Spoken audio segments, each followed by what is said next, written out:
Doctor सूजन एक शिकारी शार्क पर एक्सपेरिमेंट कर रही थी। उसने एक खास डिवाइस शार्क के दिमाग पर लगाया, लेकिन उसे अंदाजा नहीं था कि खतरे की हल्की सी आहट मिलते ही शार्क जाग जाएगी। किस्मत से शार्क दोबारा बेहोश हो गई। मौका मिलते ही सूजन ने उसके सिर पर डिवाइस फिट किया और इमेजिंग सिस्टम की मदद से लगभग 10 मीटर लंबी सुई उसके ब्रेन में उतार दी। बेहोश होने के बावजूद शार्क तेज दर्द महसूस कर रही थी, लेकिन आखिरकार सूजन ने उसके दिमाग से 4.5 मोल प्रोटीन निकाल लिया। उस प्रोटीन को अल्जाइमर पेशेंट की डैमेज ब्रेन सेल्स के साथ मिक्स किया गया। अब सभी लोग स्क्रीन पर नजरें टिकाए रिजल्ट का इंतजार कर रहे थे, क्योंकि अगर यह एक्सपेरिमेंट सफल हो जाता तो लाखों मरीजों को नई जिंदगी और टीम को एक मोटा मुनाफा मिल सकता था। जैसे ही प्रोटीन और ब्रेन सेल्स के बीच रिएक्शन हुआ, डैमेज हो चुकी सेल्स दोबारा जिंदा होने लगी। इस रिजल्ट ने यह साबित कर दिया कि उनका एक्सपेरिमेंट सफल रहा। सफलता की खुशी में एक साइंटिस्ट ने तुरंत सिगरेट जला ली, लेकिन जैसे ही वह बेफिक्र होकर शार्क के पास गया, तभी सिगरेट की स्मेल मिलते ही शार्क अचानक जाग गई और एक ही झटके में उस पर हमला कर दिया। सबके सामने उसका एक हाथ पल भर में शरीर से अलग हो गया और लोगों के बीच में दहशत फैल गई। शार्क बेकाबू हो चुकी थी। उसे रोकने के लिए कार्टर ने तुरंत ग्लास तोड़ा और हार्पून गन निकाल ली। वहीं सूजन ने इस मुश्किल से मिले रिसर्च रिजल्ट को बचाने के लिए बिना देर किए स्विच ऑन किया और शार्क को वापस गहरे पानी में छोड़ दिया। लेकिन किसी को अंदाजा नहीं था कि उन्होंने कितनी बड़ी गलती कर दी थी। कार्टर ने तुरंत टावर से संपर्क किया और नजदीकी मेडिकल टीम को बुलाया, क्योंकि यह सब गहरे समुद्र में बने रिसर्च सेंटर के अंदर हुआ था। बाहर तेज तूफान चल रहा था और सबने पहली बार नेचर का असली रौद्र रूप देखा था। उधर हैवी ब्लीडिंग की वजह से घायल साइंटिस्ट की हालत लगातार बिगड़ रही थी। खराब मौसम के कारण हेलीकॉप्टर लैंड नहीं कर पाया, इसलिए स्टील केबल के सहारे ही उसे मेडिकल टीम तक पहुंचाया गया। इसके बाद सभी लोग तुरंत बेस की ओर बढ़ने लगे, क्योंकि उन्हें डर था कि विशाल समुद्री लहरें कभी भी जानलेवा साबित हो सकती हैं। अच्छी बात यह रही कि बाकी सब सुरक्षित बेस पर पहुंच गए, लेकिन स्ट्रेचर पर पड़े साइंटिस्ट की हालत अभी भी क्रिटिकल थी। तभी खराब मौसम के चलते ऊपर खींचने वाली मशीन अचानक फेल हो गई और बिना किसी सपोर्ट के वह केबल सहित सीधे शार्क से भरे समुद्र में जा गिरा। बेस पर लौटते ही सबने देखा कि शार्क ने केबल को अपने जबड़ों में जकड़ रखा था और उसी के सहारे वह हेलीकॉप्टर को अपने इशारे पर नचा रही थी। कुछ ही सेकंड में हेलीकॉप्टर टावर से टकराया और जोरदार धमाके के साथ खत्म हो गया। ब्लास्ट इतना पावरफुल था कि बेस के कई हिस्सों में आग फैल गई। साथ ही उनका पूरा सर्वेलेंस और कम्युनिकेशन सिस्टम भी डाउन हो गया। जब सबका ध्यान कंट्रोल पैनल पर था, तभी रसल ने देखा कि पास से कुछ तेजी से उनकी तरफ बढ़ रहा है। अगले ही पल उसे समझ आया कि वही शार्क उनके घायल साथी को मुंह में दबाए सीधे ग्लास वॉल की तरफ आ रही थी। पास पहुंचते ही उसने उस आदमी को पूरी ताकत से कांच पर दे मारा और अगले ही सेकंड ग्लास में दरारें पड़ गईं। मरते हुए साथी और टूटते कांच को देखकर सबके अंदर डर और गहरा हो गया। वे वहां से हटने ही वाले थे कि अचानक एक और हादसा हो गया। समुद्र का पानी कांच तोड़ता हुआ लैब के अंदर घुस आया। ठंडा पानी जैसे जैसे अंदर भरता गया, वैसे वैसे सबकी घबराहट बढ़ती चली गई। जान बचाने के लिए सभी लोग तुरंत सीक्रेट गेट के अंदर घुस गए। पानी का प्रेशर इतना ज्यादा था कि गेट बंद करना लगभग नामुमकिन हो गया, लेकिन पूरी ताकत लगाकर उन्होंने किसी तरह उसे लॉक कर दिया। फिलहाल सब सुरक्षित थे, लेकिन अब असली समस्या ये थी कि इतने बड़े ब्लास्ट और लैब के डूब जाने के बाद वे इस डीप सी रिसर्च बेस से बाहर कैसे निकले। ऊपर जाने वाली इकलौती सीढ़ी भी पानी में गायब हो चुकी थी और किसी को यह भी नहीं पता था कि इस दरवाजे के उस पार कोई विशाल शार्क उनका इंतजार तो नहीं कर रही थी। बेबस होकर सभी मेंटेनेंस टनल की तरफ भागे, जबकि पीछे से बाढ़ का पानी लगातार उनका पीछा कर रहा था। आखिर सही समय पर उन्होंने मेन गेट खोल दिया, जिससे कम से कम एक रास्ता क्लियर हो गया। लेकिन ऊपर वाले फ्लोर पर मौजूद शेफ की किस्मत साथ नहीं दे रही थी। एक खतरनाक छोटी शार्क चुपचाप उसके पीछे आ रही थी। ये देखकर उसका चेहरा डर से सफेद पड़ गया। वह बिना पीछे देखे जान बचाकर भागा और आखिरकार किचन में घुस गया। फिलहाल वह बच गया था, लेकिन उसने जरा भी रिस्क नहीं लिया। उसने पास पड़ा पेन उठा लिया और जब उसने देखा कि शार्क दूसरी दिशा में मुड़ गई है, तभी जाकर उसकी सांस में सांस आई। लेकिन वह ज्यादा देर वहां रुक नहीं सकता था, इसलिए वह शेल्फ पर चढ़ने लगा। उसे अंदाजा नहीं था कि शार्क अब बिल्कुल पास आ चुकी थी। जैसे ही वह ऊपर पहुंचने वाला था, अचानक उसका पालतू तोता सामने आ गया। वह घबरा गया और उसका हाथ फिसल गया, जिससे वह फिर से नीचे गिर पड़ा। फिर भी उसने हार नहीं मानी। वह अपने तोते को साथ लेकर ऊपर चढ़ना चाहता था। उसने हाथ बढ़ाकर तोते को बुलाया ही था कि तभी हालात और बिगड़ गए। शार्क ने शेल्फ पर जोरदार टक्कर मारी और शेफ सीधे पानी में जा गिरा। इस जानलेवा पल में उसे पास ही एक ओवन दिखा। जान बचाने के लिए वह तेजी से उसकी तरफ तैरा और शार्क के पहुंचने से ठीक पहले उसके अंदर घुस गया। लेकिन खतरा अभी खत्म नहीं हुआ था। शार्क की टक्कर से ओवन अचानक ऑन हो गया और अंदर मौजूद आग पकड़ने वाली गैस चारों ओर फैल गई। बचने के लिए उसने कुल्हाड़ी से ऊपर की तरफ वार करना शुरू किया। जैसे ही छेद बना, वह तुरंत ओवन के ऊपर चढ़ गया और सीधे शार्क के पीछे कूद पड़ा। आहट मिलते ही शार्क भी उसके पीछे मुड़ गई। तभी शेफ ने लाइटर निकाला और उसे ओवन की तरफ फेंक दिया। अगले ही पल जोरदार धमाका हुआ और शार्क वहीं खत्म हो गई।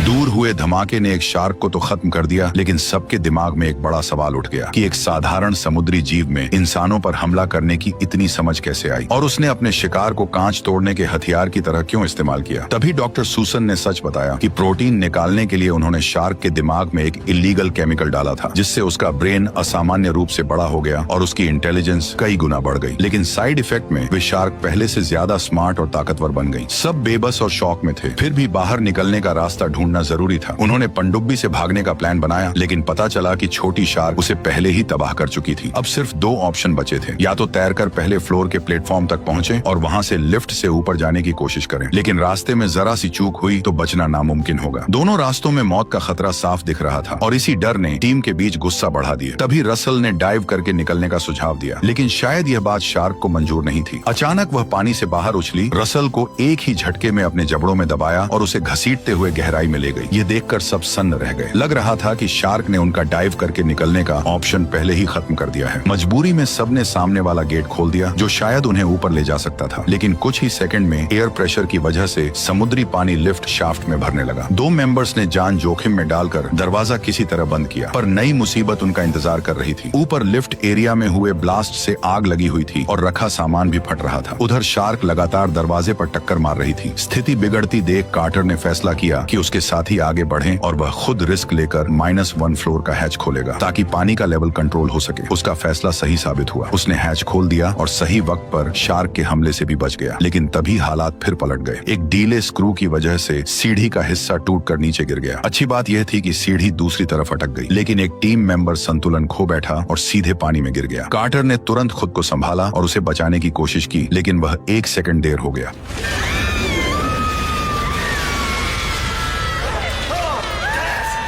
सबकी आंखों के सामने शार्क ने उस महिला को झपट लिया। कार्टर ने पूरी ताकत लगा दी, पर शार्क उसे एक ही झटके में गहराई में ले गई। आखिरकार वह ठंडे समुद्र के पानी में गायब हो गई। उस पल सब एक बार फिर गहरे सदमे में डूब गए। सबसे बुरी बात यह थी कि वे अभी भी टॉप फ्लोर से काफी दूर थे। ऊपर से दरवाजों पर पड़ती जोरदार टक्करों की आवाजें आ रही थी। लग रहा था कि शार्क पहले ही ऊपर पहुंच चुकी थी। सबके चेहरों पर साफ डर दिख रहा था। तभी वहां शेफ पहुंचा। उसने तुरंत कपड़ों की रस्सी फेंककर उन्हें डूबने से पहले ऊपर खींच लिया। अब सब तेजी से आगे बढ़ने लगे। आगे एक पंप सिस्टम था, जिसे जनरेटर से चालू कर पानी बाहर निकाला जा सकता था। टीम तुरंत कंट्रोल रूम की तरफ दौड़ी और किसी तरह जनरेटर स्टार्ट करने में कामयाब हो गई। लेकिन जैसे ही वे बाहर निकलने वाले थे, हालात फिर बिगड़ गए। शार्क ने अचानक पीछे से हमला कर दिया। उसने कार्टर के दोस्त को बेरहमी से चीर डाला। यह देखकर कार्टर तुरंत मेन गेट की ओर तैर गया, लेकिन इससे पहले कि शार्क उसे भी अपना शिकार बनाती, गेट खुल गया और उसी वक्त शेफ भी वहां पहुंच गया। जब सबकी जान दांव पर लगी थी, तब सूजन फिर एक बड़ी गलती कर बैठी। उसे लगा कि टीम की इतनी मेहनत और कुर्बानी बेकार नहीं जानी चाहिए, इसलिए वह अकेले ही अपने कमरे में रिसर्च डेटा लेने चली गई। उसने चाबी से लॉकर खोला और थोड़ी तलाश के बाद जरूरी सैंपल निकाल लिया। इसी दौरान उसे पीछे से पानी चीरती हुई एक शार्क नजर ही नहीं आई। अच्छी बात यह थी कि वह सिर्फ एक रिसर्च मॉडल निकला, लेकिन अगले ही पल पानी की सतह पर कुछ और उभरा, और इस बार वह नकली रिसर्च मॉडल नहीं बल्कि असली शार्क थी। उसने आते ही सूजन पर हमला कर दिया। भागने का कोई रास्ता नहीं बचा था। मजबूरी में वह पहले शेल्फ पर चढ़ी और खुद को संभालने की कोशिश की। हड़बड़ी में उसकी कीमती रिसर्च फाइलें पानी में गिर गईं। वह 2 सेकंड रुककर फिर उन्हें उठाने के लिए नीचे झुक गई। तभी शार्क फिर से उसकी तरफ बढ़ने लगे। अब उसके सिर पर मौत मंडरा रही थी। तभी उसकी नजर ऊपर जलते बल्ब पर पड़ी और उसके दिमाग में एक खतरनाक आइडिया आया। उसने सोचा कि हाई वोल्टेज करंट शार्क को मार सकता है। उसने तुरंत वायर निकाला और अगला हमला होने का इंतजार करने लगी। जैसे ही शार्क उस पर झपटी, उसने बिजली वाला तार सीधे उसके मुंह में घुसा दिया। तेज झटकों के बीच वह दूसरी शार्क भी तड़प कर मर गई। डूब चुके रिसर्च डेटा को देखकर उसे पछतावा हुआ। उसे समझ आया कि शुरुआत में शार्क को छोड़ना उसकी सबसे बड़ी गलती थी, लेकिन अब सोचने का वक्त नहीं था। इसके बाद तीनों फिर आमने सामने आए, लेकिन शार्क के हमले ने कार्टर और सूजन का सीधा बाहर निकलने का प्लान फेल कर दिया। अब बचने का एक ही रास्ता था, जो था इमरजेंसी एग्जिट। लेकिन दरवाजा खोलते ही पानी तेजी से अंदर आता, इसलिए उन्होंने फायर एक्सटिंग्विशर तैयार रखा ताकि प्रेशर बैलेंस किया जा सके। फिर उन्होंने जानबूझकर कमरे में पानी भरने दिया। जब पानी सिर के ऊपर तक पहुंच गया, तब उन्होंने हैच खोल दिया। बाहर निकलते ही तीनों ने फायर एक्सटिंग्विशर ऑन कर दिए। बुलबुलों की आड़ में शार्क कंफ्यूज हो गई और उनकी यह ट्रिक काम कर गई। तीनों आखिरकार सतह पर पहुंच गए, लेकिन तभी एक और हमला हुआ। शार्क ने अचानक शेफ को दबोच लिया और उसे कई मीटर दूर घसीट ले गई।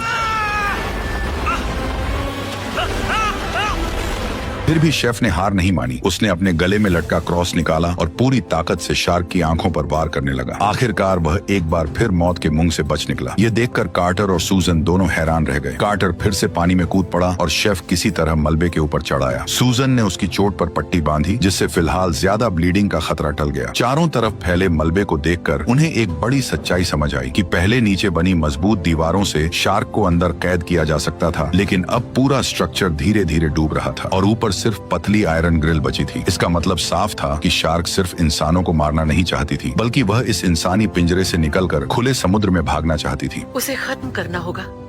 तुमने पहली बार कोई अक्ल की बात की है। दोनों ने तुरंत एक्शन लिया। उन्होंने सारे सिग्नल फ्लेयर्स से बारूद निकालकर उसे एक हारपून में भर दिया। प्लान साफ था। जैसे ही हारपून सही निशाने पर लगता, वे उसके वायर को बैटरी से जोड़ देते और जोरदार करंट से शार्क को उड़ा देते। लेकिन उसी वक्त शार्क का पूरा फोकस दरवाजा तोड़ने पर था। उसने कार्टर को ठीक से निशाना लगाने का मौका ही नहीं दिया। जब शार्क ऊपर नहीं आई तो सूजन ने एक टूटी हुई मशीन के तेज मलबे से अपनी हथेली काट ली और सीधे पानी में कूद गई। असल में वह खुद को चारे की तरह इस्तेमाल कर रही थी। रूल्स सबसे पहले उसी ने तोड़े थे। उसी ने केमिकल से शार्क का दिमाग बड़ा किया था और उसी ने उसे आजाद छोड़ा था। उसे लगा कि गलती उसकी थी तो उसे ही सब खत्म करना होगा। खून की गंध मिलते ही शार्क ने दरवाजा तोड़ना छोड़ दिया और पलटकर उसकी तरफ झपट पड़ी, लेकिन चालाक शार्क सतह पर आने से बच रही थी। कार्टर समझ गया कि सूजन का प्लान काम नहीं कर रहा है। वह उसे बचाने के लिए बिना सोचे पानी में कूद पड़ा और फिर वो हुआ जिसे देखने की हिम्मत किसी में नहीं थी।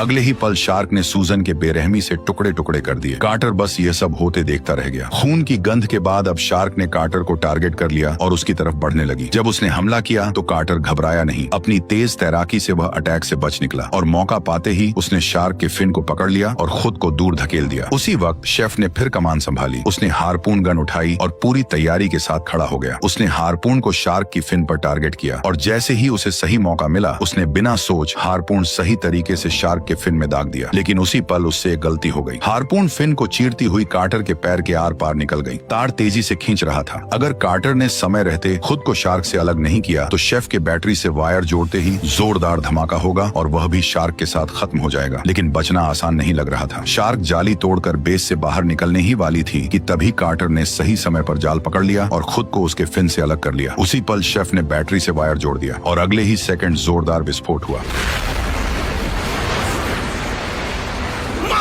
धमाका इतना खतरनाक था कि शार्क वहीं खत्म हो गई। जैसे ही शेफ ने कार्टर को जिंदा देखा, उसके काले चेहरे पर फिर से मुस्कान लौट आई। इस तरह उन्होंने अपने कई साथियों की कुर्बानी देकर आखिरकार शार्क का आतंक खत्म कर दिया और यहीं पर ही शानदार मूवी खत्म हो गई। वैसे मुझे तुम बताओ कि तुम्हें ये एक्सप्लेनेशन कैसी लगी। अगर अच्छी लगी हो तो वीडियो को लाइक कर चैनल को सब्सक्राइब कर लो। अगर इस मूवी का सेकंड पार्ट का एक्सप्लेनेशन भी चाहिए तो कमेंट भी कर दो। Okay bye.